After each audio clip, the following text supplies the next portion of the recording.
O assunto continua. Articulação política em Brasília. Começa agora JBR News.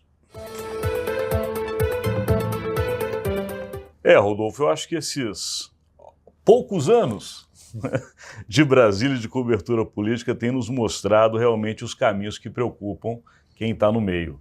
Porque a gente tem falado desse assunto já há algum tempo. Nos últimos dias, inclusive no fechamento da semana passada, batemos muito forte com relação a essa falta de articulação do governo federal e, ao que tudo indica, o governo parece que se tocou, né?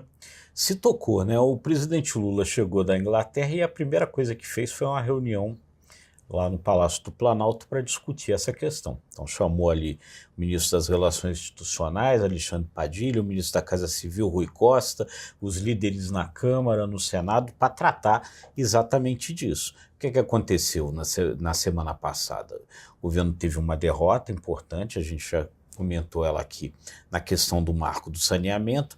No dia seguinte até teve uma vitória na questão da equiparação salarial entre homens e mulheres, mas a derrota pesou. Tinha tido antes aquela questão das fake news, teve que adiar a votação, que pesou também.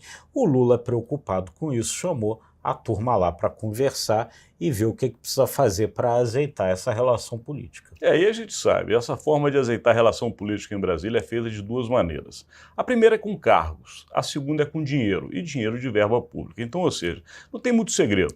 Desde que a gente conhece esse país, a gente está aqui, eu pelo menos desde o Itamar Franco, você também, até um pouco antes do Sarney. Então a gente sabe, quando você quer apoio parlamentar, você quer força congressual, é dessa forma. Você coloca as pessoas que lhe apoiam em cargos que eles precisam estar, ou então você libera verbas orçamentárias. Verbas orçamentárias. E aí, na verdade, o que já ficou claro, e essa reunião ajudou a deixar mais claro ainda, é que atualmente, para esse atual Congresso, o que importa são verbas e não cargos. Quer dizer, está montada toda aquela estrutura que antes era do orçamento secreto, agora continuou com as verbas vindas do próprio Ministério, mas é verba.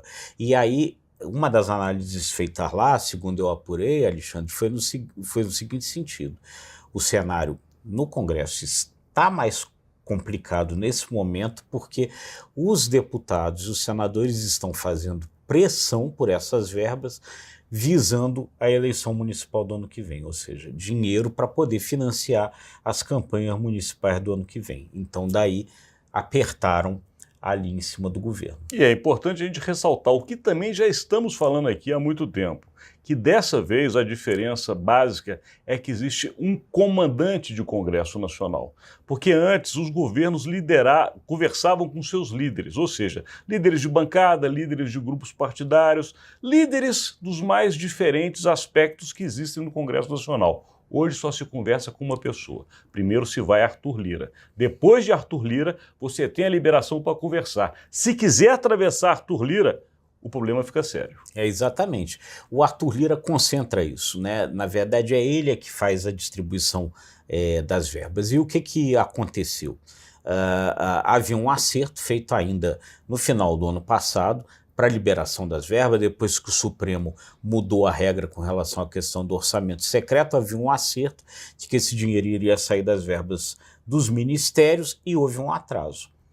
Quando houve o atraso, o Congresso resolveu dar uma resposta e deu uma resposta na questão do marco do saneamento, que ali juntou a fome com a vontade de comer, porque a tendência já era derrotar o governo na questão do marco do saneamento, então ali foi fácil você dá ali esse recado para o governo, promovendo ali aquela derrota.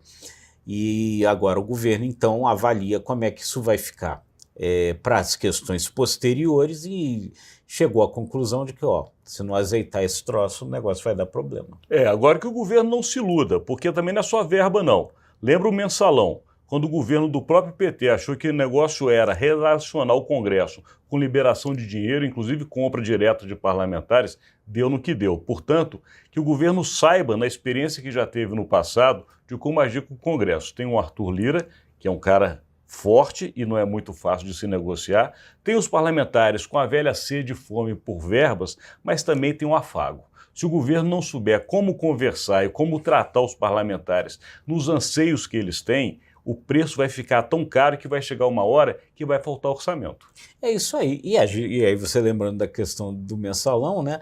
Agir dentro da legalidade, porque se não age dentro da legalidade, existe um outro poder chamado Poder Judiciário, que nessas horas atua, e aí a gente viu o que aconteceu no mensalão. Então é um jogo complicado, é um jogo que tem que ser feito com muito cuidado para você, enfim, não resvalar nem no desagrado à sua base, nem lá na legalidade, né? Porque a gente vive no Estado democrático de direito.